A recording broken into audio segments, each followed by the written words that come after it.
தனுசு ராசிக்காரங்களுக்கு எப்படிப்பட்ட ஒரு வாழ்க்கை துணை அமையும் என்பதுதான் பார்க்குறோம். ஏன்னா தனுசு ராசிக்காரங்களோட ஏன்னா இவங்க பார்த்திங்கன்னா எப்பொழுதும் ஒரு ஆன்மீகம் பொருளாதாரம் சார்ந்த விஷயத்தில் எப்போதும் நாட்டம் உள்ள தனுசு ராசிக்காரங்களுக்கு பார்த்திங்கன்னா ரொம்ப அறிவாளியான ஒரு வாழ்க்கை துணை தான் அமையும். எப்பவும் பார்த்திங்கன்னா ரொம்ப அப்படியே ஒரு இளமையாக இருக்கக்கூடிய ஒரு நபராக இருப்பாங்க. ஆனால் என்னென்னாக்கா அவ்வளோ சீக்கிரத்தில் முடிவு எடுக்கவே மாட்டாங்க. இவங்களோட வாழ்க்கை துணை அவ்வளோ சீக்கிரத்தில் ஒரு முடிவு எடுக்கிறதுல ரொம்ப சிரமப்படக்கூடிய நபர்.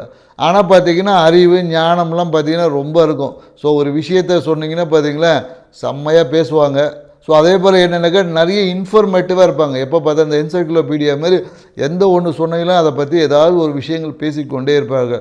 மேலும் என்னென்னாக்கா கொஞ்சம் வாழ்க்கை துணை அவங்க அதாவது என்னென்னாக்கா தனுசு ராசிக்காருக்கு மாமியார், வாழ்க்கை துணையோட அம்மாவுக்கு அவங்க ரொம்ப முக்கியத்துவம். அம்மா தான் அம்மாவுக்கு ஒரு நினைவுச்சுங்க டக்குன்னு. அதனால் என்னென்னாக்கா தனுசு ராசிக்காரங்களா நீங்கள் உங்கள் மாமியாரை மட்டும் கைக்குள்ளே போட்டு வச்சுக்கோங்க.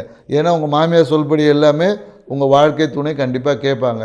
ஸோ மேலும் பார்த்திங்கன்னா தனுசு ராசிக்காரர்களுக்கு பார்த்திங்கன்னா அந்த மாமியாரோடைய சொத்து கிடைக்கிறதுக்கான வாய்ப்புகள் இவங்களுக்கு அதிகமாக இருக்குது. மாமியாரோட சொத்து தனுசு ராசிக்காரர்களுக்கு கண்டிப்பாக கிடைக்கும். ஸோ அதனால் நீங்கள் மாமியாரை மட்டும் கைக்குள்ளே போட்டுக்குங்க. உங்கள் வாழ்க்கை துணை ஈஸியாக ஹேண்டில் பண்ணலாம். இப்படிப்பட்ட வாழ்க்கை துணை தான் உங்களுக்கு அமையும், இல்லை அமைய போகிறது அப்படின்னு சொல்லலாம்.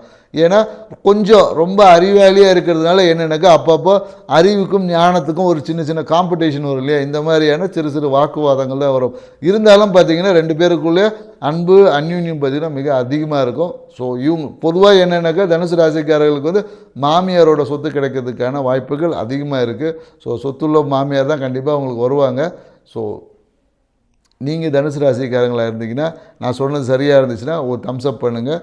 இல்லைங்க எனக்கு தனுசு ராசிக்காரர் எனக்கு கல்யாணமே ஆகலைன்னா கண்டிப்பாக மாமியார் சொத்து உங்களுக்கு கிடைக்க போகுதுன்னு ஹாப்பியாக இருங்க.